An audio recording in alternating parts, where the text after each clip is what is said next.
हाय, अॼु असां कंदासीं डेटा क्लीनिंग।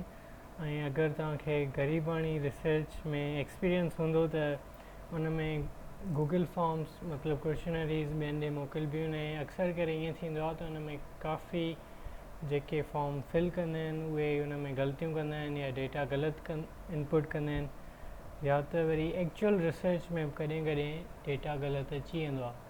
त अगर डेटा सेट वॾो हूंदो आहे नॉर्मली त तॾहिं ई ख़बर पवंदी आहे जॾहिं विजुअलाइज़ेशन कबी आहे, पोइ ई उन में ग़लतियूं ज़ाहिर थी पवंदियूं आहिनि ऐं पोइ उन्हनि खे सही कबो आहे। बहरहाल अॼु मां कुझु बेसिक शयूं ॿुधाईंदुमि जंहिंसां डेटा क्लीनिंग करे थी सघिजे ऐं जेके कॉमन शयूं असां ॾिसंदा आहियूं पंहिंजे डेटा में ग़लतियूं या वैल्यूज़ मिसिंग उहे करेक्ट कीअं कजनि उहो अॼु ॾिसंदासीं। हाणे पहिरियों त लाइब्रेरीज़ इंपोर्ट कयां, पेंडास, उन खां अलावा बसि नमपाई कंदासीं छो त अॼु असांखे विजुअलाइज़ेशन करणी न आहे, सिर्फ़ु डेटा क्लीनिंग करणी आहे, त उन लाइ पांडास इनफ आहे।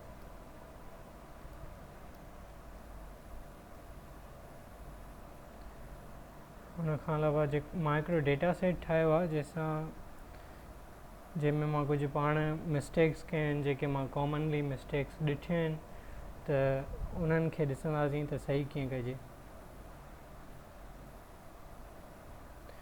अगेन मां जीअं डेटा ते ठाहियो आहे डेटा फ्रेम इहो ऐं जेको CSV फाइल आहे ॿई सिमिलर आहिनि, ॿई सेम आहिनि। मतिलबु पाइथन ॿिन्हिनि खे सिमिलरली इंटरप्रेट कंदी आहे त कोई बि फ़र्क़ु न आहे।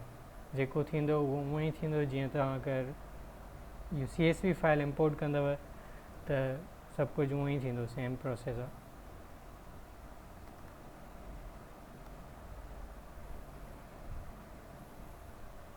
हे असांजो डेटा फ्रेम ठही वियो आहे। हाणे नंढो आहे त असांखे पहिरियों ई ग़लतियूं हुन में ज़ाहिर थियूं थियनि। ॿ डुप्लीकेट्स आहिनि, उन खां अलावा एज में हिकिड़े पंहिंजो फ़ोन नंबर लिखियो आहे जेको मां हिकिड़े फॉर्म में थींदे ॾिसी चुको आहियां। ऐं उन खां अलावा BMI जेको आहे हिते लिखियल आहिनि रेंज में, मतिलबु 19 to 23, इहो हुन में स्ट्रिंग फॉर्म में आहे, मतिलबु टेक्स्ट फॉर्म में। असांखे इन्हनि खे बि असां नंबर में कन्वर्ट कंदासीं जीअं इन जी विजुअलाइज़ेशन वग़ैरह करे सघूं। हाणे पहिरियों असां ॾिसंदासीं त डुप्लीकेट्स चेक कीअं कजनि ऐं उन्हनि खे पोइ ख़तमु कीअं कजे। त डेटा फ्रेम, अगरि तव्हां वटि वॾो डेटाबेस आहे ऐं सॼे में चेक था करणु चाहियो त डुप्लीकेट्स कहिड़ा कहिड़ा आहिनि, त डुप्लीकेटेड फंक्शन कॉल कंदासीं। त डुप्लीकेटेड कहिड़ियूं थी वियूं आहिनि एंट्रीज़। हाणे जेके हिते फॉल्स आहिनि मतिलबु उहे डुप्लीकेटेड न आहिनि, उहे सिर्फ़ु वन टाइम आया आहिनि। पर जेको ट्रू आहे उहो डुप्लीकेटेड आहे। हाणे हिन डुप्लीकेट खे ड्रॉप करण लाइ असां लिखंदासीं ड्रॉप डुप्लीकेट्स।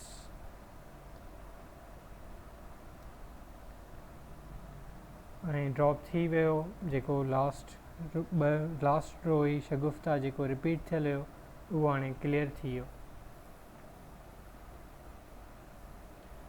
उन खां अलावा जेको फॉर एग्ज़ाम्पल असां डेटा कलेक्ट कयो आहे स्टूडेंट्स जो, त नॉर्मली उन्हनि में एज थियणु खपे 25।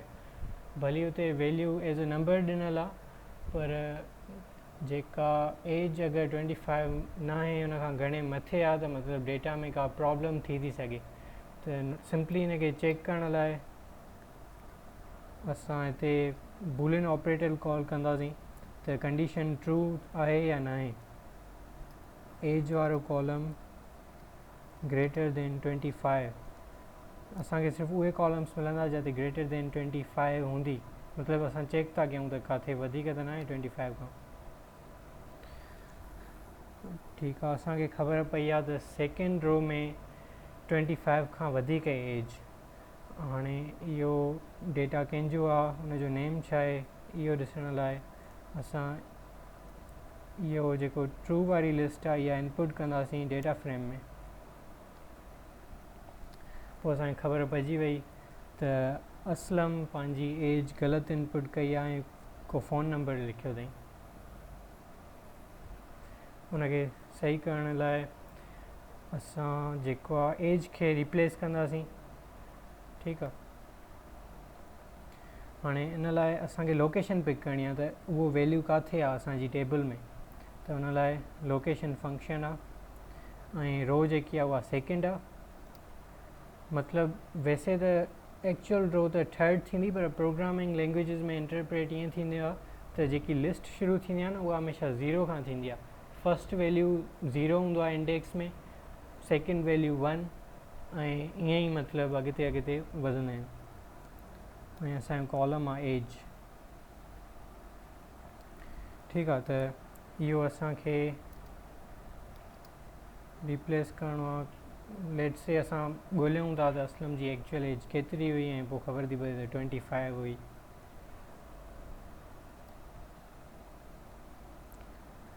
थी वियो। हाणे वरी अगरि असां डेटा फ्रेम चेक कयूं त रिप्लेस थी आहे एज, सही आहे, असलम जी 25 एज अची वई। उन खां अलावा जेको आहे असांखे शगुफ़्ता खे ड्रॉप करण खां पोइ ज़रूरी आहे त जेको न्यू डेटाबेस आहे उन में उहो इंफॉर्मेशन स्टोर कयूं।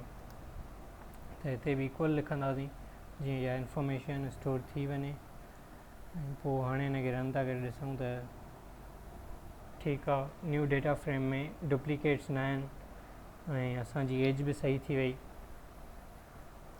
उन खां अलावा जेको प्रोग्राम्स में असांखे ॾिसणो आहे त माण्हुनि कहिड़नि कहिड़नि प्रोग्राम्स में पढ़नि पिया, त असां उन जे लाइ यूनिक वैल्यूज़ फाउंड कंदासीं त कहिड़ा प्रोग्राम्स पर्सन्स सिलेक्ट कया, पार्टिसिपेंट सिलेक्ट कया। उन जे लाइ ईज़ी हिकिड़ो फंक्शन आहे त यूनिक कहिड़ा कैरेक्टर्स आहिनि उन में।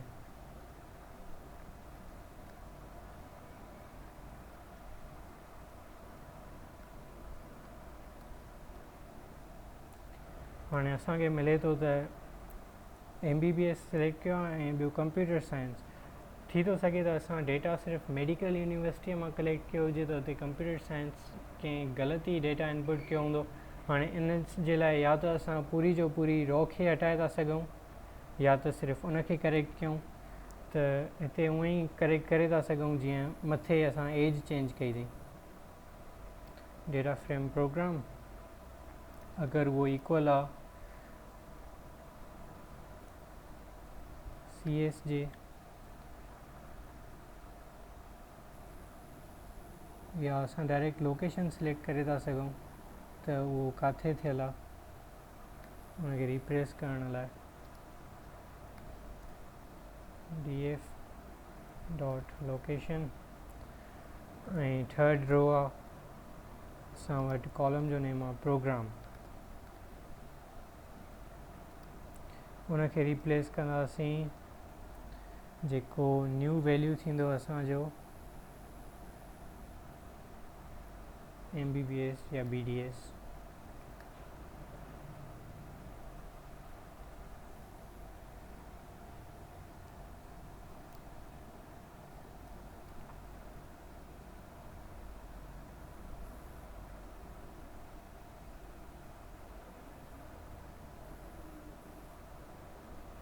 ठीकु आहे, ऐं हिनखे वरी कंफर्म करण लाइ असां डेटा फ्रेम खे कॉल कंदासीं त सभिनि में MBBS अची वियो, मतिलबु BDS हुन ते रिप्लेस थी वियो। हाणे असांजो लास्ट जेको टास्क हुयो उहो थोरो कॉम्प्लेक्स थींदो ऐं इन में एक्चुअल प्रोग्रामिंग यूज़ थींदी। मतिलबु हिते ई हिकिड़ो फीलिंग ईंदी त एक्चुअल प्रोग्रामिंग कयूं था। असांखे छा करिणो आहे, BMI जा जेके वैल्यूज़ आहिनि उन्हनि सभिनि खे रिप्लेस करे उन्हनि में नंबर्स इनपुट करणा आहिनि। हाणे असां वटि हिते रेंजिस ॾिनल आहिनि, त मां ईअं कंदुमि त फॉर एग्ज़ाम्पल हिते लिखियलु आहे 19 to 23। हाणे असांखे स्पेस ऐं 20 ऐं इनखे हटाइणो आहे, रिमूव करिणो आहे। उन खां पोइ असां इन्हनि खे अलॻि सां स्टोर कंदासीं ॿिन्हिनि खे लिस्ट में। ठीकु आहे, ऐं पोइ असां हिननि जो एवरेज कढंदासीं। एवरेज कढी पोइ बसि हिकिड़े नंबर में स्टोर कंदासीं। हाणे इहो करण लाइ असां हिकिड़ो फंक्शन था डिफाइन कयूं जेको अगरि अॻिते हली ज़रूरत पए त उहो बार बार यूज़ करे सघूं। फंक्शन्स जो कमु ई इहो हूंदो आहे त हिकु चकर डिक्लेयर थियण खां पोइ उन्हनि खे जॾहिं बि कॉल कयो उहे पंहिंजो कमु कंदा। ऐं जेकी लाइब्रेरीज़ आहिनि उन में बि अहिड़ा तमामु घणा फंक्शन्स डिफाइंड हूंदा आहिनि जेके हाणे ताईं मां कॉल कयां पियो। त डिफाइन फंक्शन खे नेम था ॾियूं पंहिंजो इहो छा चइबो आहे, रेंज टू एवरेज। हाणे इन रेंज टू एवरेज खे असां हिकिड़ो न्यू मतिलबु लिस्ट प्रोवाइड कंदासीं जंहिंखे उहो चेंज कंदो। लिस्ट खे असां नालो था ॾियूं एक्स। उन खां पोइ असांजो पहिरियों टास्क इन में छा हुयो, ॿी हिकिड़ी इम्पोर्टेंट पॉइंट आहे त प्रोग्रामिंग में पहिरियों असां लिखंदा आहियूं सूडो कोड। सूडो कोड मतिलबु त हिकिड़ो पाथवे कीअं असां पंहिंजो कोड खे स्ट्रक्चर कंदासीं, पहिरियों छा करिणो आहे उन खां पोइ छा करिणो आहे। त फस्ट असांजो सूडो कोड इहो आहे त असांखे ट ऐं स्पेस रिमूव करणी आहे इन जे विच में। त हुन लाइ असां हिकिड़ो पाइथन जो फंक्शन यूज़ कंदासीं जंहिंखे चइबो आहे स्प्लिट। हाणे स्प्लिट में स्पेस ट स्पेस इहो असांखे रिमूव करिणो आहे। ऐं स्प्लिट में पंहिंजी इहा पहिरियों ई ख़ासियत आहे त जेको मतिलबु ॿिनि नंबर्स खे स्प्लिट करण खां पोइ उन्हनि खे सेपरेटली लिस्ट में स्टोर कंदो। मतिलबु 19 ऐं 23 थींदो इहो कन्वर्ट इन में। हाणे इनखे असां न्यू लिस्ट जेकी ठहंदी उनखे न्यू वेरिएबल में स्टोर था कयूं। त एवरेज लिस्ट या रेंज लिस्ट।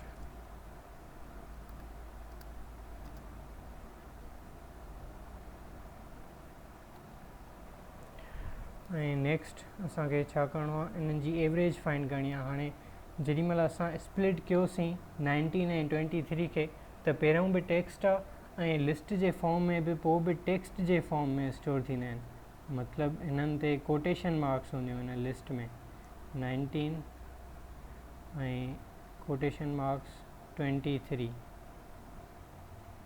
असांखे इहे कोटेशन मार्क्स ख़तमु करे इन्हनि खे नंबर्स में कन्वर्ट करिणो आहे या इंटीजर्स में। उन लाइ असां इंटीजर फंक्शन यूज़ कंदासीं। हाणे जेको लिस्ट में ईअं थींदो आहे, अगरि वैल्यू सिलेक्ट करिणो आहे त अगेन 0 खां शुरू थींदो आहे। असांजी लिस्ट आहे रेंज लिस्ट। हाणे उन में जेको आहे फस्ट असां वैल्यू सिलेक्ट कंदासीं 19 मतिलबु 0, उन जो इंडेक्स आहे 0। उन में असांखे एडिशन करणी आहे सेकेंड नंबर जी एवरेज फाइंड करण लाइ।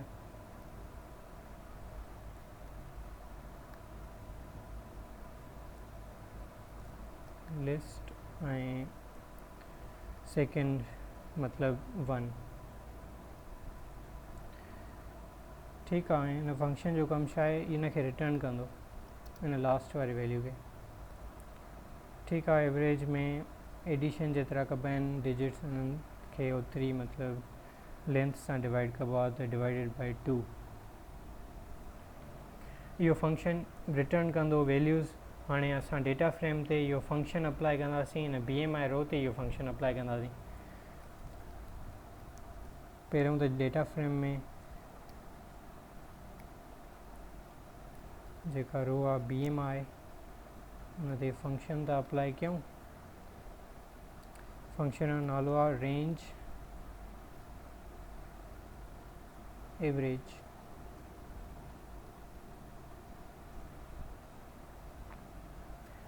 हाणे इहो जेको असां वटि अप्लाई न्यू लिस्ट ठहंदी उहा रिप्लेस करणी आहे पुराणे वारे डेटाबेस में। त डेटा फ्रेम BMI रिप्लेस। ऐं ॿी हिकिड़ी ॻाल्हि त पाइथन में अगरि डबल इक्वल आहे त इन जो मतिलबु आहे बूलियन ऑपरेटर आहे। माना इहो आस्क थो करे त छा ॿ साइड्स इक्वल आहिनि हिक ॿिए सां, ऐं जेको हिकिड़ी इक्वल साइन आहे त उहा असाइन कंदी आहे वैल्यू, मतिलबु उन वैल्यू खे स्टोर कंदी आहे वेरिएबल में। त इन्हनि ॿिन्हिनि जो इहो फंक्शन आहे। ॿिया बूलियन ऑपरेटर्स आहिनि ग्रेटर देन, लेस देन या equal and greater than. Equal and less than, उन खां अलावा नॉट इक्वल बि हूंदो आहे। त इहे डिफरेंट ऑपरेटर्स आहिनि असां वटि पाइथन में। ठीकु आहे, हाणे असां हिन लिस्ट खे सॼे खे कन्वर्ट कंदासीं ऐं असांजी थी वई लिस्ट कन्वर्ट। ॾिसूं डेटा फ्रेम सही थी वियो। हाणे असां वटि डेटा पूरो क्लीन थी चुको आहे। हाणे इनखे सेव कयूं न्यू CSV फाइल में। त CSV फाइल में जेको पाइथन में जेको डेटा फ्रेम हूंदो आहे न, उहो हूंदो आहे इम्यूटेबल। मतिलबु जेके बि असां हिते चेंजिस कया आहिनि उहे सिर्फ़ु जुपिटर नोटबुक में थिया आहिनि। एक्चुअल फाइल अगरि असां हिते इम्पोर्ट कयो हुजे त उन में को बि चेंज न आहे थियो। जीअं CSV असां कयोसीं इम्पोर्ट लास्ट वीडियो में, त उन में जेके बि असां चेंजिस कयासीं फाइल सेम हुयो, रुगो असांजे जुपिटर नोटबुक जेकी इन्वायरमेंट आहे उन में रुगो चेंजिस असां ॾिठासीं। हाणे ये चेंजिस बैक टू फाइल में सेव करण लाइ असां फंक्शन यूज़ कंदासीं टू CSV या टू एक्सेल, डिपेंड थो करे तव्हां कहिड़े टाइप जे फाइल में था सेव करणु चाहियो। असां वटि डेटा फ्रेम आहे, उन ते टू CSV ऐं लोकेशन प्रोवाइड कंदासीं त कहिड़ी जॻह ते सेव करिणो आहे। अपडेटेड फाइल डॉट CSV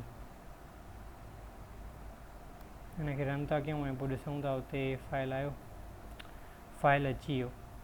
हाणे कंफर्म करण लाइ त सभु कुझु सही थियो आहे। हिनखे वरी इम्पोर्ट मतिलबु रीड करे था सघूं वापसि। त अपडेटेड इक्वल रीड CSV, हिन जो पाथ कॉपी कयूं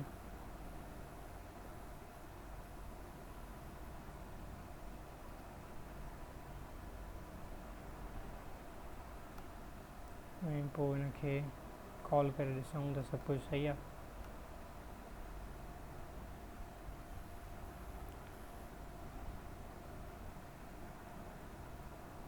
pandas.read CSV